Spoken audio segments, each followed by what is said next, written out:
दयूस का माना भड़ुआ, अरबी लफ्ज है दयूस। उसको उर्दू में किसी को समझाना हो तो उसका समझाओ कि भड़ुआ। जो बाप देख रहा है कि मेरी बेटी स्कर्ट पहन के जा रही है,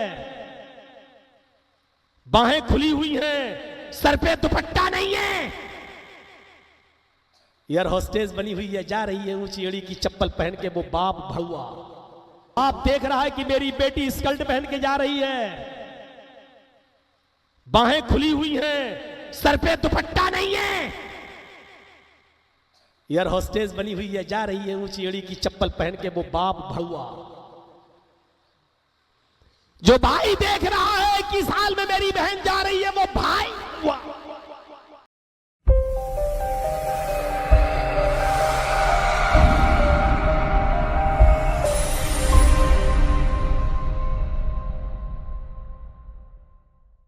शर्मो हया का आज 24 घंटे मोबाइल पे लगी रहती हैं, जलसे में फला जगह मिलेंगे, आ जाना।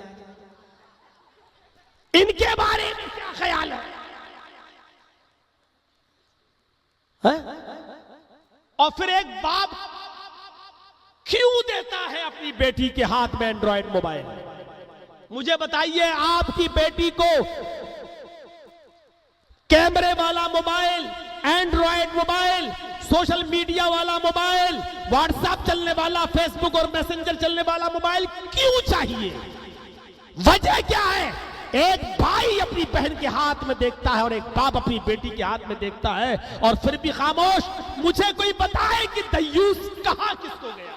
मुझे कोई बताए कि बेशर्मी और बेहयाई अगर कोई बाप अपनी बेटी के अंदर देख रहा है और खामोश है तो वो बाप दयूस। कोई भाई देख रहा है तो वो भाई दयूस। कोई शौहर अपनी बीवी के अंदर बेशर्मी और बेहयाई देखकर खामोश है तो वो शौहर दयूस। कोई बेटा अपनी मां के अंदर अगर ये बेशर्मी और बेहयाई देख रहा है और खामोश है तो वो दयूस। किसको कहा दयूस? दयूस का माना जानते हो ना? नहीं जानते हो ना? खुल के बोल दूं, दयूस का माना भड़ुआ, अरबी लफ्ज है दयूस। उसको उर्दू में किसी को समझाना हो तो उसका समझाओ कि भड़ुआ। जो भाई देख रहा है कि साल में मेरी बहन जा रही है, वो भाई। बहुत दिनों के बाद आज ये लफ्ज इस्तेमाल करने को मिला है। जो बेटा देख रहा है कि मेरी मां इस हाल में जा रही है, वो बेटा हुआ। जो आदमी खुद बैठे बैठे घर में टीवी देख रहा है और अपनी बीवी से नौकरी करवा रहा है और बीवी इस तरीके का लिबास पहन के जा रही है, वो शौहर भड़ुआ। आदमी खुद बैठे बैठे घर में टीवी देख रहा है और अपनी बीवी से नौकरी करवा रहा है और बीवी इस तरीके का लिबास पहन के जा रही है, वो शौहर भड़ुआ। हमने तो कह दिया जो कहना था। यही तो कह सकते हैं, बाहर थोड़ी कह सकते, पिटना थोड़ी है मुझे। यही तो वो जगह है जिस पर बोलने की अथॉरिटी तुमने और तुम्हारे बाप ने नहीं दी है, मोहम्मद रसूलुल्लाह ने दी है।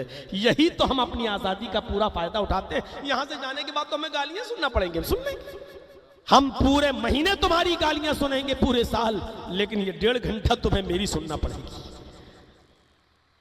मेरे भाइयों, यहां से अंदाजा लगाइए, अल्लाह के नबी सल्लल्लाहु अलैहि वसल्लम ने फरमाया कि इज़्नुहा सिमातुहा, औरत की, लड़की की खामोशी उसकी इजाजत है, मत जबरदस्ती कहलवाओ।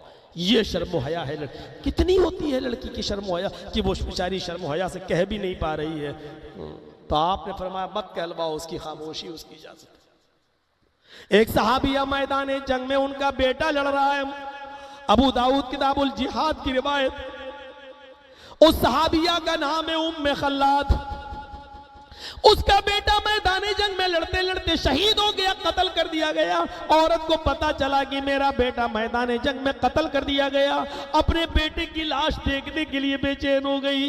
घर से निकली, चेहरा छिपाया, हाथों में पर्दा, पैरों में पर्दा, ढीली डाली चादर ओढ़ी, सिर्फ एक आंख उसकी खुली हुई है और पूरा का पूरा जिस्म ढका हुआ है। इस हाल में मैदान जंग में जाती है, लोगों से कहती है कि मेरा बेटा कहाँ है। का कौन? का मैं उम्मे खल्लाद हूं, खल्लाद की माँ। मैंने सुना है मेरा बेटा मैदान जंग में शहीद हो गया। उसको उसके बेटे की लाश दिखाई गई। वो अपने बेटे की लाश के बाद बैठ गई। लोगों ने उससे, सहाबा ने कहा, माँ तुमने अपने बेटे की मौत की खबर सुनी और उसके बावजूद तुम इतने पर्दे में आई हो। ऐसे मौके पर तो औरतें सब कुछ भूल जाती हैं, बाल नोचने लगती हैं, अपने गरीबान चाक करने लगती हैं, पर्दा भूल जाती हैं। इस हाल में भी तुम अपने बेटे को देखने आई हो कि तुम्हारे जिस्म पर पूरी तरीके से पर्दा है, कोई तुम्हें पहचान भी नहीं पा रहा है, तुम्हारी एक आंख के अलावा कुछ नहीं खुला है, इस हाल में भी तुम इतने पर्दे में आई हो।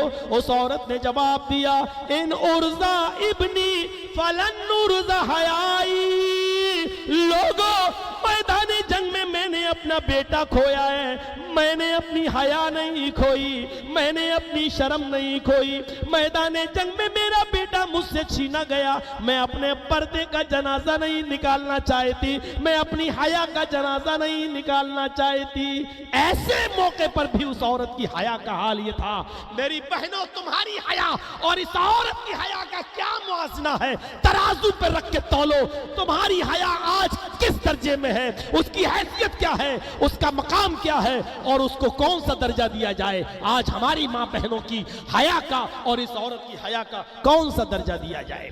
मेरी बहनों, एक और हदीस तो मैं सुना देता हूं, सुनिए। अल्लाह के नबी जनाब मोहम्मद रसूलुल्लाह ने फरमाया, कुर्बे कयामत, कयामत से पहले एक ऐसा जमाना आ जाएगा कि तुम देखोगे कि जिनाकारी सरेआम होगी, बदकारी सरेआम होगी। चौराहे पर, रोड पर एक लड़का एक लड़की दोनों जिना करेंगे, सबके सामने जिना करेंगे। सहाबा ने पूछा, क्या ऐसा भी होगा? फरमाया, हाँ, एक लड़का एक लड़की दोनों सबके सामने जिना करेंगे, दोनों तैयार होंगे और दोनों जिना करेंगे।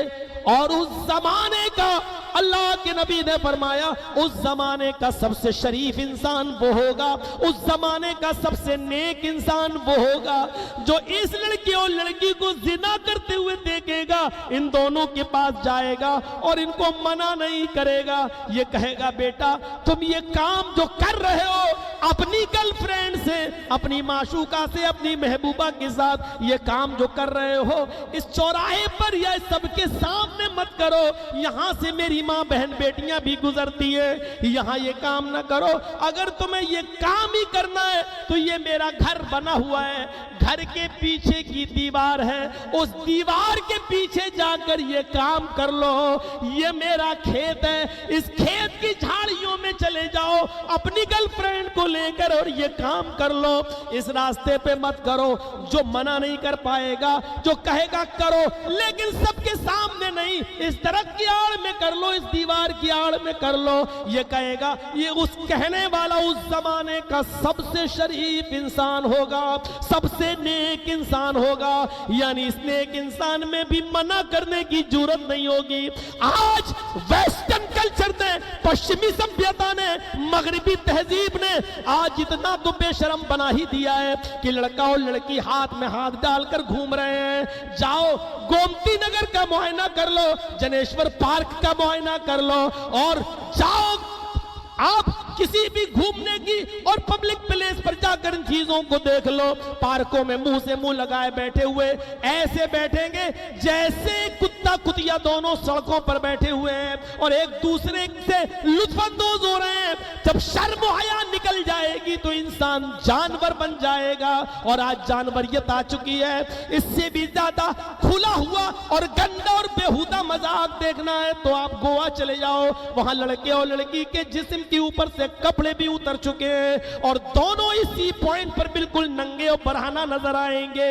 इससे भी ज्यादा खुला हुआ मिजाज देखना हो तो पेरिस की सरजमीन पर चले जाओ, जहां लड़कियां बिल्कुल नंगी होकर होटलों में काम करती हैं, एयर होस्टेस बिल्कुल नंगी होकर काम करती हैं, जहां बिल्कुल ऑफिसों में न मर्दों को कपड़ा पहन कर आने की अनुमति है, न लड़कियों को कपड़ा पहनने की इजाजत है। जहां लड़के और लड़कियां ऑफिस में और अपने अपने कामों में बिल्कुल नंगे और बरहना होकर काम कर रहे हैं। मेरे भाइयों, ये सूरत हाल तो पैदा हो ही चुकी है, बस इतना बाकी रह गया है कि कोई सड़क पर करता हुआ नजर आए तो ये कह दिया जाए कि भाई ये काम यहां मत करो, इस दरख्त के पीछे कर लो, या इस घर के पीछे चले जाओ वहां ये काम कर लो, या इस खेत में जाकर ये काम कर लो।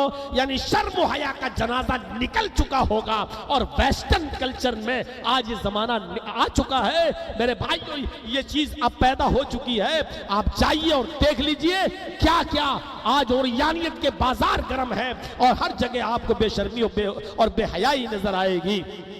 बहुत कोशिश करने के बाद ये 1.25 घंटा मैंने आपके सामने खिताब किया है। कल मेरा बनारस में खिताब था, आज यहाँ खिताब है। मैं 3 बजे पहुंचा हूं और फिर यहां के लिए निकल गया हूं और आज तो ऐसा लग रहा था जैसे प्लेटलेट भी कम है और मैंने 2 मरतबा डोलो भी खाई है। कल सोचा था कि ब्लड भी जांच करा लें, क्या मसला है, लेकिन मेरे भाइयों, आप लोगों की मोहब्बत देखकर 1.25 घंटा हमने आपके सामने खिताब किया है। अब मेरी हिम्मत जवाब दे चुकी है। जाते जाते आपसे फिर ये कहूंगा कि मुझे पीर मत बनाइएगा, मुझे सरदार मत बनाइएगा। अभी मैं यहां से निकलूंगा तो सेल्फी लेने की कोशिश मत कीजिएगा। और ये सब करके मेरे भाइयों फिर वही तकरीर का, वरना मैं समझूंगा कि पूरा सुना दिया आपको लेकिन आपके अंदर कोई फर्क नहीं पड़ा। आप पहले भी ऐसे ही थे और अब भी ऐसे ही हैं। इस जलसे का कोई फर्क आपके ऊपर नहीं पड़ा। मेरे भाइयों, इतनी हदीसें सुनने के बाद कुछ तो दिखाइए कि हमारे अंदर मोहम्मद रसूलुल्लाह से मोहब्बत अभी भी है और हम सुनकर अमल करने वाले हैं। मुझे उम्मीद है कि इंशाअल्लाह आप हमारी बातों पर अमल करेंगे। अल्लाह हम सबको अमल करने की तौफीक अता फरमा। बारे इलाह हमारे अंदर ला इलाहा इल्लल्लाह यानी तौहीद को समझने की तौफीक अता फरमा। अल्लाह इस कलमे की हकीकत को जानने की हमें तौफीक अता फरमा।